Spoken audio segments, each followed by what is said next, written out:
Hi, நான் உங்கள் நவீன் விக்னேஸ்வர்.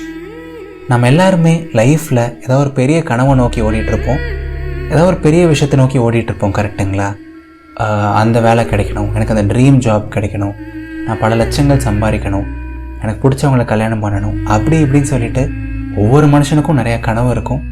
கரெக்டுங்களா? பட் இந்த மாதிரி லைஃப்பில் ஒரு பெரிய விஷயத்தை நோக்கி ஓடிட்டு இருக்கும்போது, ஏதோ ஒரு கனவை நோக்கி ஓடிட்டு இருக்கும்போது அப்பப்போ கிடைக்கிற சின்ன சின்ன சந்தோஷங்கள், அப்பப்போ லைஃப் நம்ம கொடுக்குற சின்ன சின்ன ப்ளஷர் எல்லாம் மிஸ் பண்ணிடுறோமோ, அந்த ஹாப்பினஸ் எல்லாம் நம்ம பெருசாக எடுத்துக்கிறது இல்லையோ, அப்படியே ஒரு கடிவாளம் கட்டின குதிரை மாதிரியே ஓடிட்டு இருக்கமோ அப்படிங்கிற மாதிரி நான் யோசித்தேன். ஸோ லைஃப்பில் சின்ன சின்ன விஷயங்களையும் ரசிக்கணும் அப்படிங்கிற ஒரு அழகான டாபிக் பற்றி நம்ம இன்றைக்கி பேச போகிறோம். பட் டாபிக்குள்ளே போகிறதுக்கு முன்னாடி, இதயத்தின் குரலுக்கு நீங்கள் சப்போர்ட் பண்ணணும்னு ஆசைப்பட்டீங்க அப்படின்னா, இதயத்தின் குரல் ரன் பண்ணுறதுக்கு நீங்கள் ஃபினான்ஷியலாக கான்ட்ரிபியூட் பண்ணணும்னு ஆசைப்பட்டீங்க அப்படின்னா, buymeacoffee.com/இதயத்தின் குரல் அப்படிங்கிற வெப்சைட்டுக்கு போயிட்டு உங்களால் முடிஞ்ச கான்ட்ரிபியூஷன் கொடுங்க.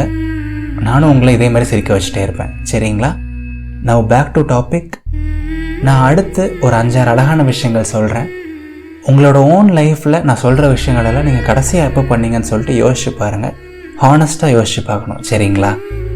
அப்படியே நைட்டு ஒரு 10-11 மணி போல் அப்படியே ரிலாக்ஸாக ஜாலியாக உங்களோட வீட்டு மாடிக்கு போயிட்டு கடைசியாக எப்போ நட்சத்திரங்களை ரசிச்சிங்க, கடைசியாக எப்போ கண்ணாடியில் உங்களோட முகத்தை பார்த்து உங்களோட ஓன் அழகை ரசிச்சிங்க, நான் இவ்வளோ அழகாக இருக்கனே அப்படின்னு சொல்லிட்டு நீங்கள் எப்போ ஃபீல் பண்ணீங்க, கடைசியாக எப்போ உங்களோட ரூமில் யாருமே இல்லாதப்போ ஸ்பீக்கரில் செமையாக பாட்டு போட்டுட்டு அப்படியே செமையாக ஒரு குத்தாட்டம் போட்டிங்க, கடைசியாக எப்போ உங்களோட ஒரு ஓல்டு ஃப்ரெண்டுக்கு கால் பண்ணி அப்படியே மனசு விட்டு பேசுனீங்க, கடைசியாக எப்போ ஜோராக மழை பெஞ்சிட்டு இருக்கும்போது நீங்கள் பண்ணிகிட்டு இருக்க எல்லா வேலையும் விட்டுட்டு ஒரு 5 நிமிஷம் அந்த மழையை ரசிச்சிங்க, அந்த சாரலை ரசிச்சிங்க.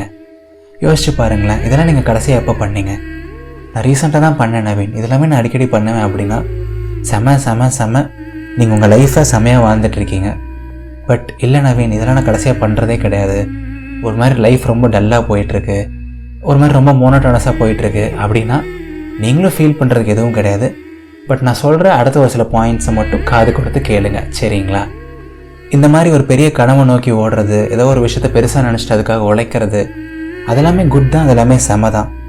பட் ஒரு 6 digit சேலரி சம்பாதிக்கிற வரைக்கும் நான் லைஃப்பில் கஷ்டப்படுவேன், நான் என்னோடய கனவை அடையிற வரைக்கும் லைஃப்பில் எதையுமே என்ஜாய் பண்ண மாட்டேன், நான் பயங்கரமாக ஹார்ட் ஒர்க் பண்ணிகிட்டே தான் இருப்பேன் அப்படின்னு நீங்கள் நினச்சிங்க அப்படின்னா லைஃப்பில் 30 வயசு வரைக்கும், 35 வயசு வரைக்கும், ஏன் 40 வயசு வரைக்குமே எதையுமே செலிப்ரேட் பண்ணாமல் அப்படியே ரோபோ மாதிரி தான் வாழணும், இல்லை மோனோட்டோனஸாக தான் வாழணும். யோசிச்சு பாருங்களேன், நான் அந்த ஒரு விஷயத்துக்காக தான் வாழ்கிறேன், அந்த ஒரு கனவு தான் எனக்கு பெருசு அப்படின்னா லைஃப்பில் நம்ம மொத்தமே 2 தடவையோ இல்லை 3 தடவையோ தான் செலிப்ரேட்டே பண்ணுவோம். ஒன்று அந்த கனவை அச்சீவ் பண்ணப்பறம் செலிப்ரேட் பண்ணுவோம், அதுக்கப்புறம் ஒரு 50 வயசுலையோ இல்லை 60 வயசுலையோ ஏதோ ஒரு விஷயம் நடக்கும், அப்போ செலிப்ரேட் பண்ணுவோம். ஸோ என்டையர் லைஃப்லேயே ஒரு 3 தடவையோ 4 தடவையோ தான் பெருசாக செலிப்ரேட் பண்ணுவோம். அது வரைக்கும் நம்ம லைஃப்பில் ஹார்ட் ஒர்க் பண்ணிகிட்டே தான் இருப்போம். பட் அது லைஃப் இல்லையே. மழையில் நனையாத வாழ்க்கை என்ன வாழ்க்கை, நட்சத்திரங்களை கூட ரசிக்காத வாழ்க்கை என்ன வாழ்க்கை, நமக்கு பிடிச்ச விஷயத்துக்காக ஒரு 5 நிமிஷம் கூட ஸ்பெண்ட் பண்ணாத வாழ்க்கை என்ன வாழ்க்கை? நீங்களே ஒரு நிமிஷம் யோசிச்சு பாருங்களேன். லைஃப்பில் செலிப்ரேட் பண்ணணும் அப்படிங்கன்னா பெரிய பெரிய விஷயத்தை தான் செலிப்ரேட் பண்ணணும்னு கிடையாது, பெரிய பெரிய அச்சீவ்மெண்ட் பண்ணால் தான் ஹாப்பியாக இருக்கணும் அப்படின்லாம் கிடையாதுங்க. அம்மா நமக்கு பிடிச்ச ஒரு சாப்பாடை சர்ப்ரைஸாக பண்ணிட்டாங்களா, அதை கூட செலிப்ரேட் பண்ணலாம். நமக்கு பிடிச்ச ஒரு ட்ரெஸ்ஸை ரொம்ப நாள் ஆசைப்பட்டு வாங்கணுமா, அதை கூட செலிப்ரேட் பண்ணலாம். நம்மளோட ஒரு ஓல்டு ஜீன்ஸ் பேண்ட்லேயோ இல்லை ஒரு ஓல்டு ட்ரெஸ்லேயோ ஒரு 50 ரூபாய் கிடைக்குதா, அதை கூட செலிப்ரேட் பண்ணலாம். நம்மளோட க்ரஷ்ஷு நமக்கு சர்ப்ரைஸாக மெசேஜ் பண்ணியிருக்காங்களா, அதை கூட செலிப்ரேட் பண்ணலாம். எனக்காவது ஒரு நாள் சண்டேவோ சாட்டர்டேவோ காலைல 10 மணி வரைக்கும் தூங்குறோமா, அதை கூட செலிப்ரேட் பண்ணலாம். எனக்காவது ஒரு நாள் ரொம்ப கஷ்டமாக இருக்கும்போது படுத்தோடனே தூக்கம் வந்துடுதா, அதை கூட செலிப்ரேட் பண்ணலாம். அவ்வளோ ஏன், ஒரு நாள் நம்மளோட ஆஃபீஸில் மேனேஜர் லீவ் போட்டு போயிட்டாங்கன்னா அதை கூட செலிப்ரேட் பண்ணலாம். ஸோ இந்த மாதிரி லைஃப்பில் சின்ன சின்ன விஷயத்தையும் செலிப்ரேட் பண்ணி ஒவ்வொரு நாள்லையும் நிறையா விஷயங்களை செலிப்ரேட் பண்ணோம் அப்படின்னா நம்மளோட குவாலிட்டி ஆஃப் லைஃப் எப்படி இருக்குன்னு யோசிச்சு பாருங்கள். நம்ம எந்த அளவுக்கு செமையான ஒரு லைஃப் லீட் பண்ணி பார்ப்போம்னு யோசிச்சு பாருங்களேன். ஒவ்வொரு நாள்லேயும் ஒரு 4-5 விஷயம் செலிப்ரேட் பண்ணுறது, ஒரு மாதத்தில் ஒரு 50-60 விஷயத்தை செலிப்ரேட் பண்ணுறது, ஒரு வருஷத்தில் ஒரு 500-1000 விஷயத்தை செலிப்ரேட் பண்ணால் நம்மளோட லைஃப் எப்படி இருக்கும்? ஒரு நிமிஷம் கண்ணு மூடி யோசிச்சு பாருங்களேன். செமையாக இருக்குங்கல்ல? ஆஃப்கோர்ஸ் நீங்கள் சொல்லலாம், இதெல்லாம் ப்ராக்டிக்கலாக பாசிபிளே இல்லை நவீன், சும்மா கேட்க நல்லாயிருக்கும், பேச நல்லாயிருக்கும், அது எப்படி சின்ன சின்ன விஷயத்தையும் செலிப்ரேட் பண்ண முடியும், அது எப்படி ஒரு நாளில் 4-5 விஷயத்தை செலிப்ரேட் பண்ண முடியும் நீங்கள் கேட்கலாம். பட் முடியும்னு நினச்சா கண்டிப்பாக முடியும். ப்ராக்டிஸ் பண்ணால் முடியாதது இங்கே எதுவுமே கிடையாதுங்க. என்னை பொறுத்த வரைக்கும் லைஃப்பில் எல்லாமே ஹேபிட்ஸ் தான்.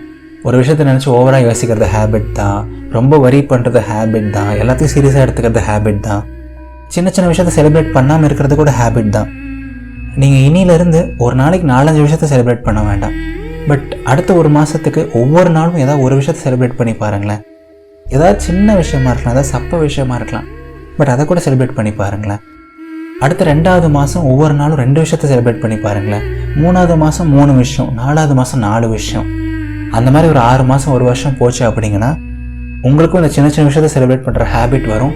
உங்களோட குவாலிட்டி ஆஃப் லைஃப் செம்மையாக இம்ப்ரூவ் ஆகும். அண்ட் ஒவ்வொரு நாளும் நீங்கள் அவ்வளோ ஹாப்பியாக இருப்பீங்க, அவ்வளோ நிம்மதியாக தூங்குவீங்க.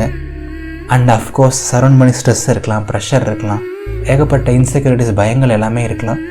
பட் இந்த மாதிரி நீங்கள் சின்ன சின்ன விஷயத்தை செலிப்ரேட் பண்ணி பழகினால அந்த ஸ்ட்ரெஸ்ஸோ அந்த வலியோ அந்த ப்ராப்ளம்ஸோ உங்களுக்கு பெருசாக தெரிய வாய்ப்பு இல்லை. ஏன்னா நீங்கள் சந்தோஷத்தை ஃபோக்கஸ் பண்ண ஆரம்பிச்சிருப்பீங்க, லைஃப்பில் இருக்க சின்ன சின்ன விஷயத்தையும் ஃபோக்கஸ் பண்ண ஆரம்பிச்சிருப்பீங்க.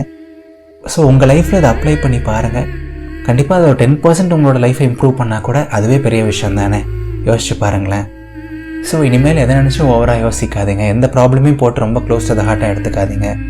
ஏன்னா லைஃப்பில் நம்ம செலிப்ரேட் பண்ணக்கூட எவ்வளவோ சின்ன சின்ன விஷயங்கள் இருக்குது, எவ்வளவோ அழகான விஷயங்கள் இருக்குது. நம்ம அது எல்லாத்தையும் மறந்துட்டு அது எல்லாத்தையும் பெருசாக நினைக்காம ஒரு விஷயம் தான் பெருசாக நினச்சி அது பின்னாடியே ஓடிட்டுருக்கோம். அந்த ஒரு விஷயம் தான் லைஃப்னு நினச்சி அது பின்னாடியே ஓடிட்டுருக்கோம். சரிங்களா? ஒரு ரொம்ப அழகான ஒரு கவிதை இருக்கும், லைஃப்பில் சின்ன சின்ன விஷயத்தையும் செலிப்ரேட் பண்ணுங்கள். ஏன்னா லைஃப்பில் ஒரு நாள் திரும்பி பார்க்கும்போது அந்த சின்ன சின்ன விஷயங்கள் தான் பெருசாக தெரியும். நம்ம பெருசாக நினைக்கிற எந்த விஷயமும் அவ்வளோ பெருசு இல்லை அப்படின்னு சொல்லுவாங்க. ஸோ அதை என்னைக்கும் மறந்துடாதீங்க. எவ்வளோ கஷ்டங்கள் இருந்தாலும் முழு மனசாக நம்புங்க. வாழ்க்கை ரொம்ப ரொம்ப அழகானது. நான் பேசுகிறது உங்களுக்கு பிடிச்சிருக்கு, பாசிட்டிவாக இருக்குது அப்படின்னா கண்டிப்பாக buymeacoffee.com/இதயத்தின் குரல் அப்படிங்கிற வெப்சைட்டில் போயிட்டு என்னோடய பேஷனுக்கு சப்போர்ட் பண்ணுங்கள். லிங்க் டிஸ்கிரிப்ஷனில் இருக்குது. இது நவீன் விக்னேஸ்வரின் இதயத்தின் குரல். இதே மாதிரி நிறைய அழகான பாசிட்டிவான பாட்காஸ்ட்ஸ் ரெகுலராக கேட்கணும் அப்படின்னா மறக்காமல் இதயத்தின் குரலுக்கு ஃபாலோ இல்லை சப்ஸ்கிரைப் பண்ணுங்கள்.